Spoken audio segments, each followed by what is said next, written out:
বাংলাদেশ ও ভারতের যৌথ নদী তিস্তা সীমানার ওপারে বাঁধ নির্মাণ করায় যে নদীর পানিতে সম্পূর্ণ নিয়ন্ত্রণ রয়েছে ভারতের হাতে। গত 50 বছরেরও বেশি সময় ধরে ভারতের সঙ্গে তিস্তা নদীর পানি বণ্টন নিয়ে একটি চুক্তিতে পৌঁছানোর চেষ্টা করেও নানা কারণে এর পথ খুঁজে পায়নি বাংলাদেশ। বছর 10 আগে তিস্তা নদীকে ঘিরে উন্নয়ন প্রকল্পের ব্যাপারে আগ্রহ প্রকাশ করে চীন। এর ধারাবাহিকতায় বাংলাদেশ পানি উন্নয়ন বোর্ড ও চীনের মধ্যে 2016 সালে একটি সমঝোতা স্মারক সই হয়, তবে এরপর আর কোনো কাজ এগোয়নি।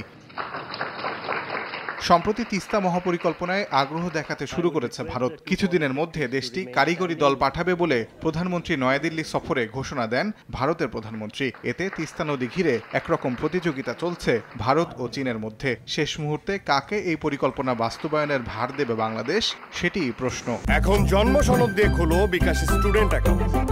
নিজের বিকাশ নিজে কর।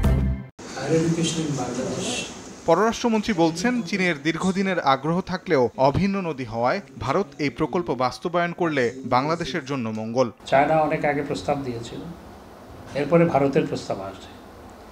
তিস্তা যেহেতু দুই দেশের যৌথ নদী, ভারত এবং বাংলাদেশের, সেই ক্ষেত্রে আমরা মনে করি এটি যদি ভারত আমাদেরকে প্রয়োজন অনুযায়ী সহায়তা করে তাহলে সেটি ভালো। বৃহস্পতিবার পররাষ্ট্র মন্ত্রণালয়ে ব্রিফিংয়ে মন্ত্রী আরও বলেন, বাংলাদেশ পররাষ্ট্রনীতির ক্ষেত্রে সফলতার সঙ্গে ভারসাম্য বজায় রাখছে।